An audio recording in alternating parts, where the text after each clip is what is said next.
அமருங்கள், அனைவரும் அமருங்கள். காராள குடும்பத்தை பற்றிய கதையை சொல்லப் போகிறேன். இது உங்களுடைய காலத்திலோ என்னுடைய காலத்திலோ நடந்தது அல்ல. இந்த கதை சோழ மன்னர் காலத்தில் தென்னிந்தியாவில் நடந்தது. அந்த சதிகார பங்காளிகளை பழிவாங்காமல் நான் ஓயப் போவதில்லை. என் தாயும் தந்தையும் ஓடிச் சென்று 5 வருடங்கள் துன்பப்பட்டது இவர்களால் தானே. பழிக்கு பழிவாங்கும் எண்ணம் வேண்டாம் என்று என் அண்ணன் கூறுகிறான். நான் என்ன அவ்வளவு கோழையா? என் தாயும் தந்தையும் இறப்பதற்கு முன்னால் கூறியதையே இவனும் கூறுகிறான். அது தேவையா? அவர்கள் ஏதோ கடமையே என்று வந்து சொல்லிவிட்டு போய்விட்டார்கள். அரசு உரிமை எங்களிடம் வந்தவுடன் பங்காளிகள் மீது படையெடுத்து விடுவோம் என்று பயத்தில் சொல்லியிருக்கிறார்கள். அதற்காக இப்படி கேவலமாக நடந்த பங்காளிகளை பழிவாங்காமல் விட்டால் எப்படி? என் அண்ணன் வேண்டுமானால் இங்கேயே இருக்கட்டும். என்னுடன் என் தளபதி சம்புகன் இருக்கிறார். அவர்களை பழிவாங்காமல் விடமாட்டேன். பெரியவர்கள் இப்போது இறந்து விட்டார்கள். இளைய அரசர்கள் தாமாக செயல்படுகின்ற நிலை. இந்த நிலையில் வேறு வழியின்றி பொன்னரும் இளையவரின் திட்டத்திற்கு ஒப்புக்கொள்ள வேண்டியதாயிற்று. எனவே அவர்கள் ஓருடை அணிந்து தங்கள் புறவைகளில் ஏறி இடிபோல் முழங்கிக் கொண்டு பங்காளி கவுண்டர்களின் முக்கிய கிராமத்திற்குள் நுழைந்தனர். அந்த வீரர்களின் 2 குதிரைகளும் நெருங்கி வரும் பொழுது அங்கவள நாடே நடுங்கியது. குதிரைகளின் குளம்பொலி கேட்டபோது அந்த பகுதி மக்கள் எல்லோரும் பயத்துடன் தலைதூக்கி பார்த்தனர்.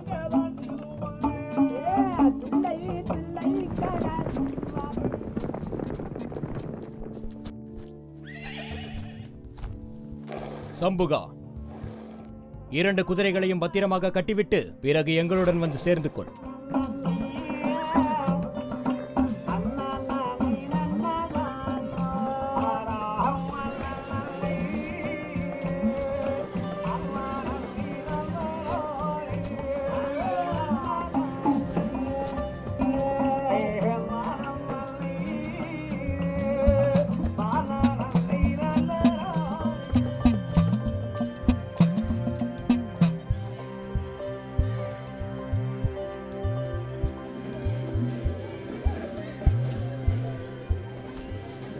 ஐயா, தாங்கள் யார்?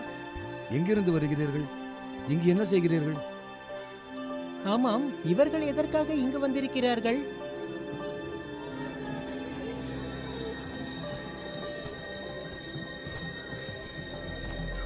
இந்த அழையா விருந்தாளிகளை சும்மா விடக்கூடாது. அடித்து துரத்த வேண்டும்.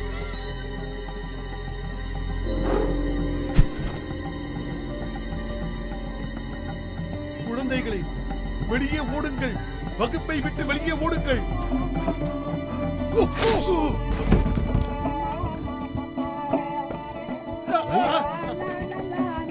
என்னவாயிற்று சண்முகா?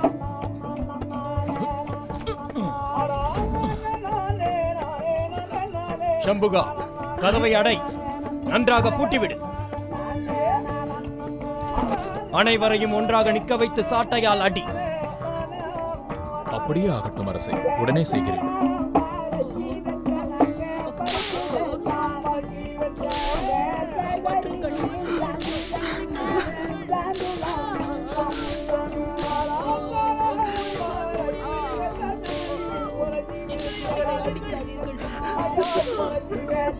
நாங்கள் என்ன தவறு செய்தோம்? எங்களை ஏன் இப்படி போட்டு அடிக்கிறீர்கள்?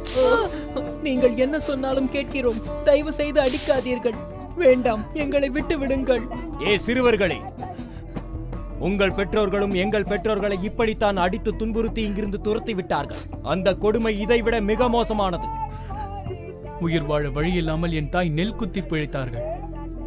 என் தாய் தந்தையர் அந்நியர்களை அண்டி பிழைத்தார்கள்.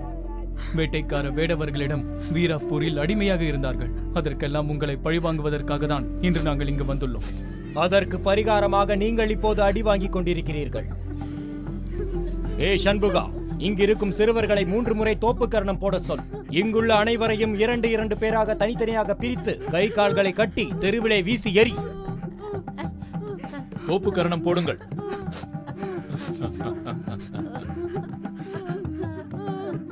போதும், நிறுத்துங்கள். அனைவரும் 2 பேராக வந்து நில்லுங்கள்.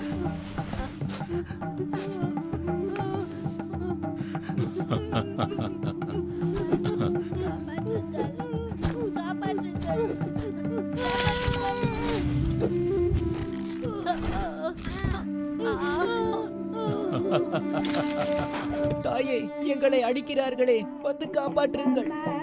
நமது நாட்டில் நீதி குலைந்து விட்டதா?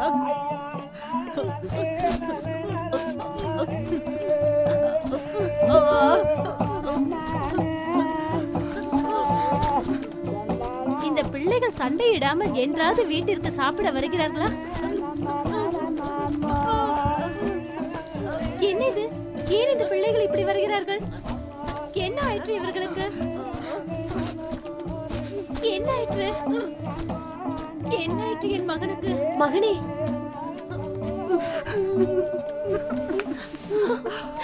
உங்களை யார் இப்படி செய்தது?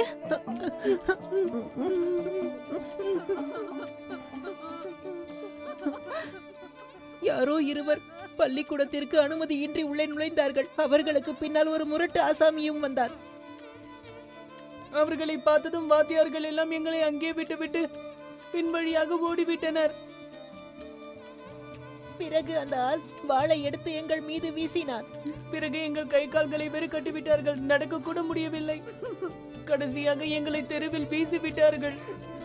அதை ஏன் நீங்கள் தடுக்கவில்லை? அவர்களை திருப்பி அடிக்க வேண்டியதுதானே? என்ன அநியாயம்! அவர்கள் இப்படி அக்கிரமம் செய்திருக்கிறார்களே.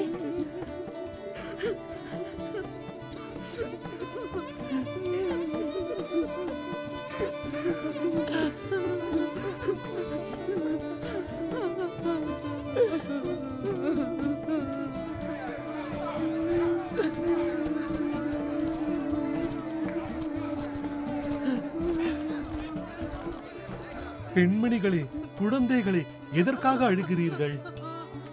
பார்த்தீர்களா? 3 பேர் பள்ளிக்கூடத்திற்குள் வந்து குழந்தைகளை அடித்து இருக்கிறார்கள். இவர்களை பிடித்து அடித்து இருக்கிறார்கள். நீங்களே பாருங்கள், நன்றாக பாருங்கள். கடவுளே, என்ன அநியாயம் நடக்கிறது?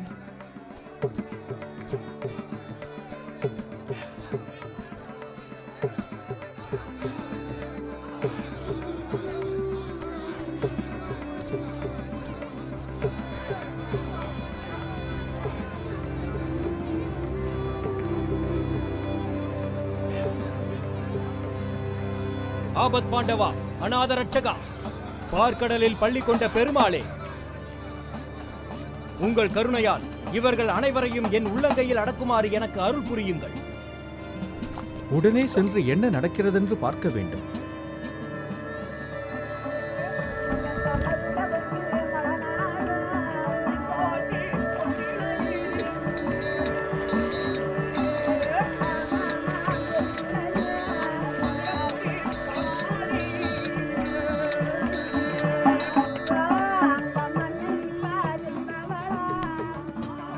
இல்லை, பங்காளிகளே, வேண்டாம், வேண்டாம்,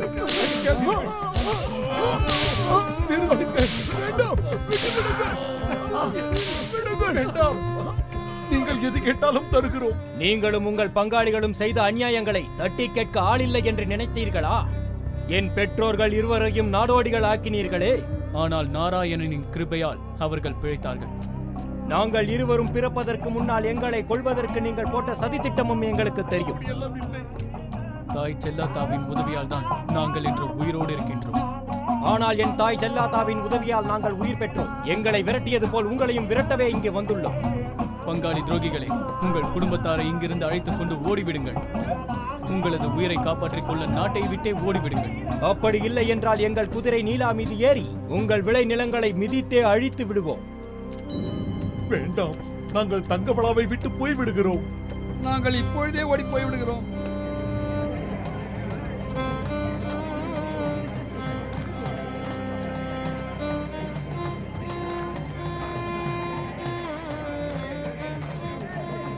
என்ன ஆயிற்று?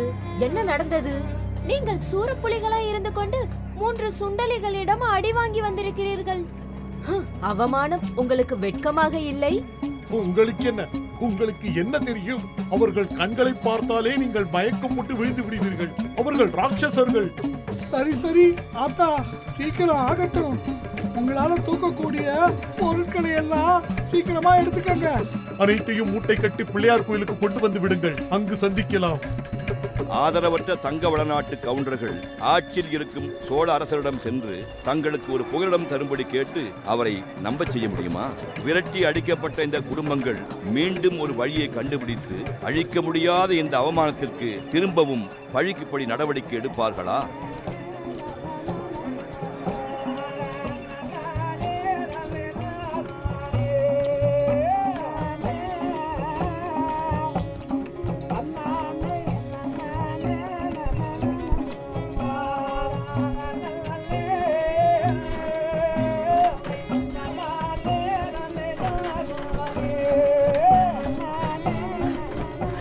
தம்பிகளே, முந்தைய சோழ தேசத்து அரசர் தான் இந்த தங்கவள நாட்டை நமக்கு கொடுத்தார். அவர்தான் நம் பாட்டன் அப்பன்களை எல்லாம் இங்கு குடியமர்த்தினார். இப்பொழுது அவர் மகன்தான் இங்கு அரசாண்டு கொண்டிருக்கிறார். நமக்கு நடந்த கொடுமைகளை நாம் அவரிடம் சொல்லி முறையிடுவோம். புது இடம் வேண்டும் என்று அவரிடம் நாம் கேட்கலாம்.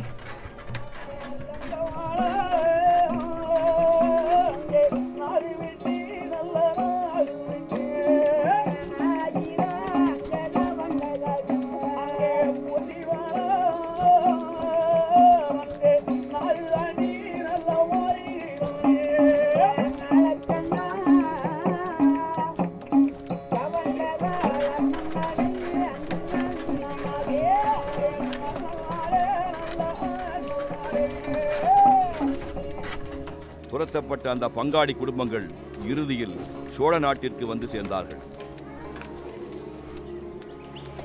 எல்லோரும் பிள்ளையார் கோயிலில் தங்கி தங்களது சுமைகளை இறக்கி வைத்துவிட்டு களைப்பாறினார்கள்.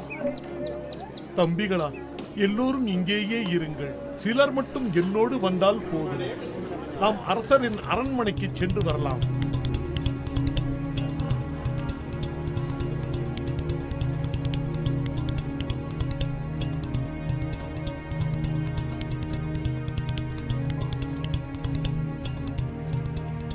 காவலாளி, நாங்கள் தங்கவள நாட்டிலிருந்து வருகிறோம். மகாராஜாவை சந்தித்து பேச வேண்டும். என்ன விஷயமாக தாங்கள் மன்னரை பார்க்க வந்திருக்கிறீர்கள்? எங்கள் நாட்டில் ஒரு பிரச்சனை இருக்கிறது. அதை பற்றி பேசத்தான் வந்திருக்கிறோம். ஆகட்டும், இன்னும் சிறிது நேரத்தில் மகாராஜா அரசவையை கூட்டுவார். அங்கே சென்று நீங்கள் காத்திருங்கள். உங்கள் முறை வந்ததும் மகாராஜாவிடம் உங்கள் குறைகள் அனைத்தையும் சொல்லி முறையிடுங்கள். உள்ளே செல்லுங்கள்.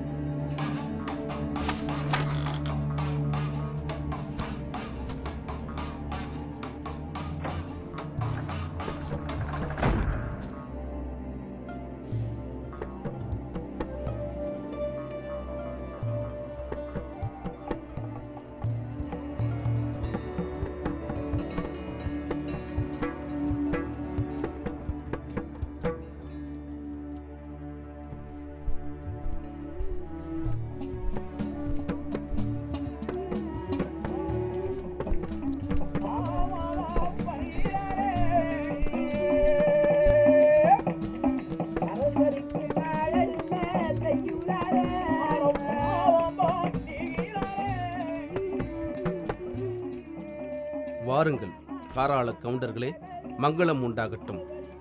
என்னை தேடி வந்ததன் காரணம், உங்கள் பிள்ளைகள் தாக்கப்பட்டதாக கேள்விப்பட்டேனே, அது உண்மைதானா? அரசே, பொன்னிவள நாட்டின் புன்னுடையா கவுண்டரின் மகன்கள் எங்கள் நாட்டிற்கு வந்து எங்கள் குழந்தைகளை அடித்தார்கள். எங்கள் பிள்ளைகளின் கால்களை ஆட்டை கட்டுவது போல் கட்டி எங்கள் கௌரவத்தை அழித்து விட்டார்கள். பிறகு எங்களை நாட்டை விட்டே துரத்தி விட்டார்கள்.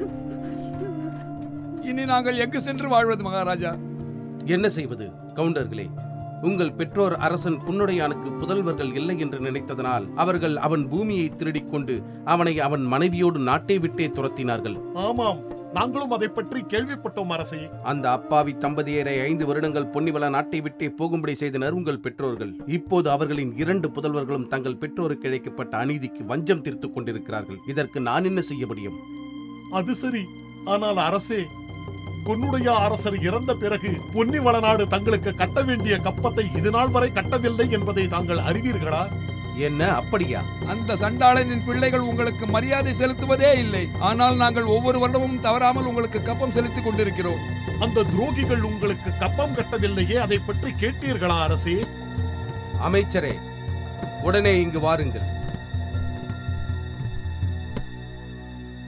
அமைச்சரே, குன்னுடையா கவுண்டரின் பிள்ளைகள் ராஜா பொன்னரும் ராஜா சங்கரும் தாங்கள் கட்ட வேண்டிய கப்பத்தை தவறாமல் கட்டுகிறார்களா இல்லையா? அரசே, அவங்க அப்பா அம்மா இறந்ததுல இருந்து அவங்க எந்த கிஸ்தியும் செலுத்தலைங்க. கவுண்டர்களே, நீங்கள் எதற்கும் கவலைப்பட வேண்டாம். அந்த சண்டாளர்களை கூட்டி வந்து சரியானபடி தண்டிக்கிறேன். அதன் பிறகு அந்த காவிரி ஆறு பாய்ந்து வளம் கொழிக்கும் பொன்னிவள நாட்டை உங்களிடம் கையளிக்கிறேன். அதுவரை நீங்கள் எல்லோரும் என் அரண்மனையிலேயே தங்கி உண்டு மகிழ்ச்சியாயிருங்கள். நன்றி அரசே, நன்றி. எங்கள் குடும்பங்கள் உங்கள் பாதுகாப்பில் நலமோடு வாழ்வார்கள். சேவகர்களே,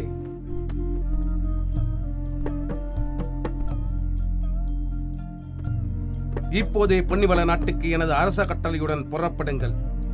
பொன்னிவள நாட்டு அரசர்கள் உடனடியாக எனக்கு செலுத்த வேண்டிய கப்பத்தை கொண்டு வர வேண்டும். ஒரு கூடை தங்க காசுகள், ஒரு பெரிய பாத்திரம் நிறைய தயிர், மேலும் ஒரு ஏற்கலப்பை, நுகந்தடி எல்லாம் உடனடியாக அவர்கள் இங்கே கொண்டு வந்து தர வேண்டும். தவறினால் அபராதத்தோடு 6 மாத சிறை தண்டனையும் கிடைக்கும் என்று கூறுங்கள்.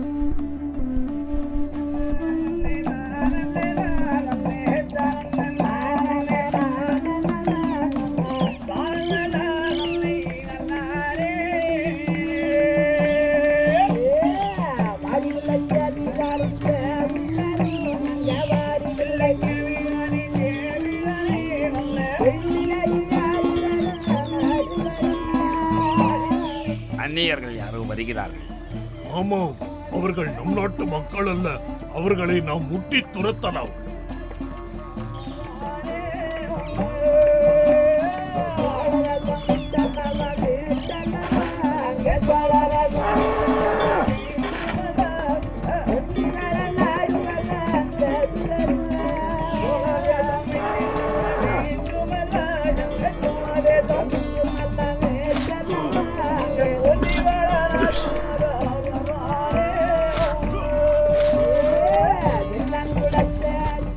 கண்ணுங்களா, இவர்களை காயப்படுத்தி விடாதீர்கள். இவர்கள் இருவரும் நம் அரசரின் அரண்மனைக்கு போகிறார்கள் போல் இருக்கிறது. ஐயாமார்களே, நீங்கள் யார்? எங்கே போகிறீர்கள்? ஐயா, நாங்க குன்னுடையா கவுண்டரோட 2 புதல்வர்களை பார்க்கறதுக்காக அவங்க வீட்டுக்கு போறோம். போற வழியில இந்த காளைகளை கொல்ல வந்ததுங்க. நாங்க சோழ மன்னரோட வேலையாளுங்க. என்ன, குன்னுடையா கவுண்டரின் பிள்ளைகள் என்று அழைத்தீர்கள்? என்ன தைரியம் உங்களுக்கு? உங்களுக்கு மரியாதை என்பது தெரியாதா? அவர்களை பற்றி நீங்கள் இப்படி பேசினீர்கள் என்பது அவர்கள் காதில் விழுந்தால் உங்கள் தலைகளை சீவி விடுவார்கள். இன்னொரு முறை இப்படி பேசிவிடாதீர்கள். அவர்களை நீங்கள் ராசா என்றுதான் அழைக்க வேண்டும். இது எப்போதும் நினைவில் இருக்கட்டும். இத பாருப்பா, நாங்க மறுபடியும் அப்படி பேச மாட்டோம். இந்த காளைகளை கொஞ்சம் பிடிச்சுக்க, நாங்க அரண்மனைக்கு போகணும்.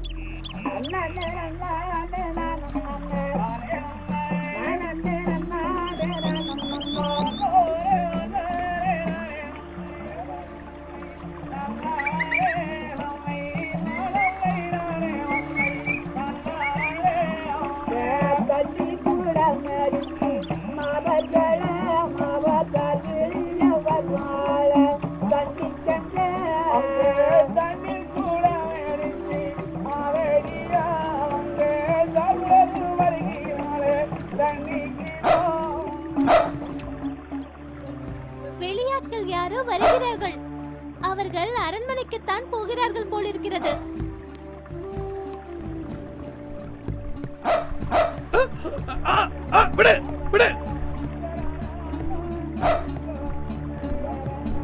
இதோ பார், நீ இவர்களை கடிக்க கூடாது. ஐயா, யார் நீங்கள்? எங்கே போகிறீர்கள்? அம்மணி, நாங்க சோழ அரசருடைய காவலர்கள். நாங்க குன்னுடையா கவுண்டர் வீட்டுக்கு போய்கிட்டு இருக்கோம். இந்த நாய் எங்களை மேல போக விடாம வழிமறிச்சு கடிக்க வந்தது. இதோ பாருங்கள், பொன்னாட்சியை இன்னொரு முறை நாய் என்று அழைத்தீர்களே, ஆனால் நீங்கள் உயிரோடு திரும்ப முடியாது. இன்னொரு விஷயம், குன்னுடையா கவுண்டரையும் அவர்களின் பிள்ளைகளையும் இனிமேல் பெயர் சொல்லி அழைக்காதீர்கள். அவர்களை ராஜா என்று மட்டும்தான் அழைக்க வேண்டும். அதை மறந்தீர்களோ வம்பை விலைக்கு வாங்குவீர்கள். இந்த ஒரு அனுபவமே போதுமா?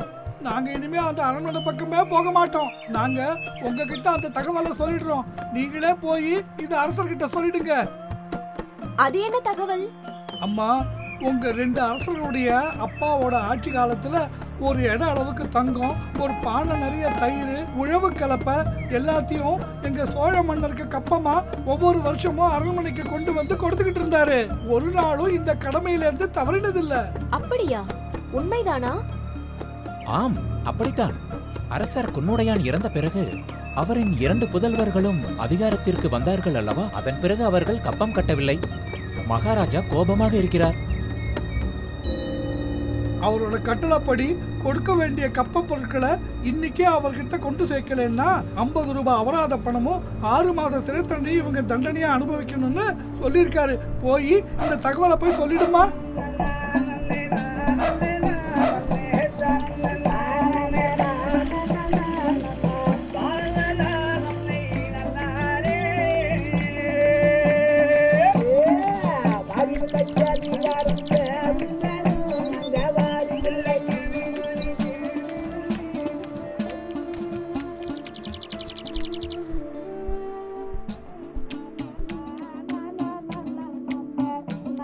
பெண்ணே, கவலையாக இருக்கிறாயா?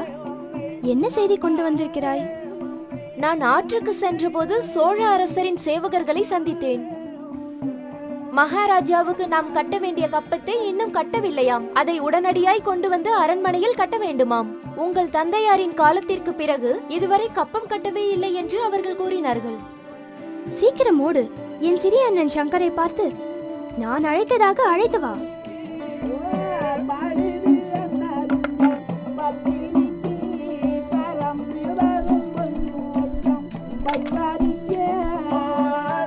அம்மா குப்பி, என்ன செய்தி கொண்டு வந்துள்ளாய்? இளவரசி உங்களை உடனே வரச் சொன்னார்கள்.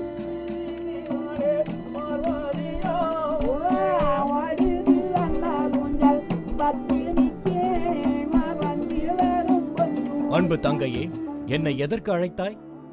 வாருங்கள் சின்ன அண்ணா. சோழ அரசர் நமக்கு தகவல் அனுப்பியுள்ளார். அவருக்கு சேர வேண்டிய கப்பத்தை நாம் உடனே கட்ட வேண்டுமாம்.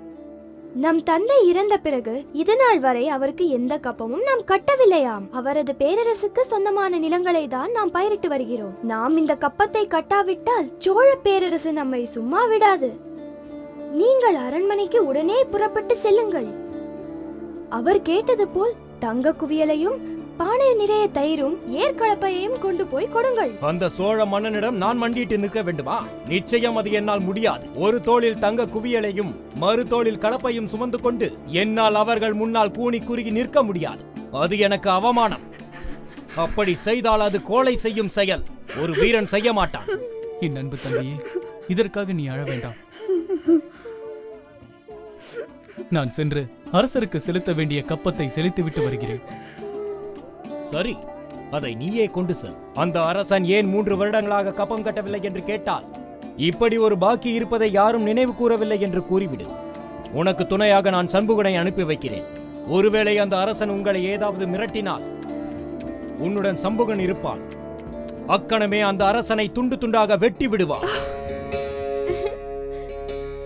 இது கதையின் ஒரு பகுதிதான். ஆனால் இதுவே முடிவல்ல.